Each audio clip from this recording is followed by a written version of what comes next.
এই মুহূর্তে আমি অবস্থান করছি পল্লীকবি জসীমউদ্দিনের বাড়ির স্মৃতি ও জাদুঘর যে প্লেসটা আছে এই প্লেসে।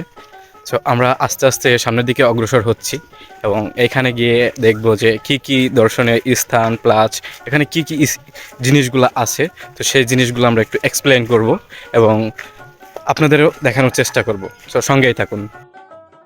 মূলত এই বিল্ডিংটিতেই পল্লীকবি জসীমউদ্দিনের অনেক স্মৃতি সংরক্ষণ করা হয়েছে।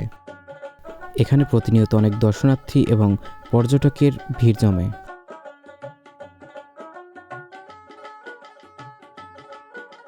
এখন আমরা আসমানি কবিতা পাঠ করার একটু চেষ্টা করব। আমি যদিও সেভাবে পাঠ করতে পারি না, তবে হালকা ক্ষুদ্র চেষ্টা করবো আর কি। জসীমউদ্দিন আসমানি। তো আসমানিরে দেখতে যদি তোমরা সবে চাও, রহিমউদ্দিনের ছোট্ট বাড়ি রসুলপুরে যাও। বাড়ি তো নয় পাখির বাসা, ভেন্না পাতার ছানি, একটুখানি বৃষ্টি হলেই গড়িয়ে পড়ে পানি। আমি ওইভাবে পাঠ করতে পারি না, দুঃখিত। সো কেমন হয়েছে যেটুকুন পাঠ করছি এটা অবশ্য জানাবেন। ভিডিও করা যাবে না? আচ্ছা আচ্ছা, দুঃখিত। ভিতরে আসার পর আমি জানতে পারলাম যে এখানে ছবি তোলা বা ভিডিও করা সম্পূর্ণ নিষিদ্ধ, যার কারণে আমি এখানে যে এগুলা দেখাতে পারছি না। তো সকলে সাথে থাকবেন এবং বাকি জিনিসগুলো আমরা একটু দেখানোর চেষ্টা করব।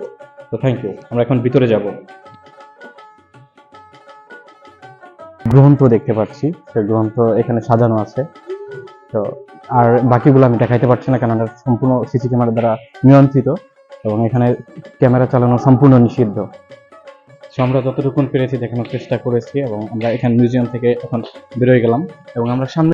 মিউজিয়ামের ভিতর ক্যামেরা চালানো সম্পূর্ণ নিষিদ্ধ, এজন্য আমি আপনাদেরকে কিচ্ছু দেখাতে পারলাম না। আমি আন্তরিকভাবে খুবই দুঃখিত। আসমানি কবিতার কিছু অংশ বিশেষ আমরা শোনার চেষ্টা করব, যতটুকু আপনার মনে আছে আমাদের একটু শোনাবেন। আসমানি জসীমউদ্দিন।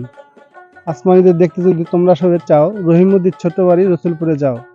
ওইখানেতে পাখির বাসা, ভেন্না পাতা ছানি। আর মনে নাই, দুঃখিত আমরা।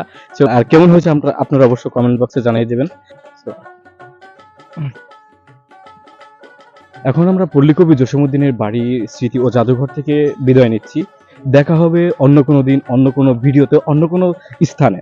তো ততক্ষণ পর্যন্ত আমাদের সঙ্গে থাকবেন। আর হ্যাঁ, ভিডিওটি যদি ভালো লাগে অবশ্যই একটি লাইক করে দিবেন এবং কেমন হয়েছে এটার মন্তব্যটা কমেন্ট বক্সে জানিয়ে দিতে ভুলবেন না। তো ভিডিওটি অবশ্য আপনাদের বন্ধুদের মাঝে শেয়ার করে দিবেন যদি ভালো লাগে। দেখা হবে নতুন কোনো ভিডিওতে, ততক্ষণ পর্যন্ত সঙ্গেই থাকবেন। ধন্যবাদ।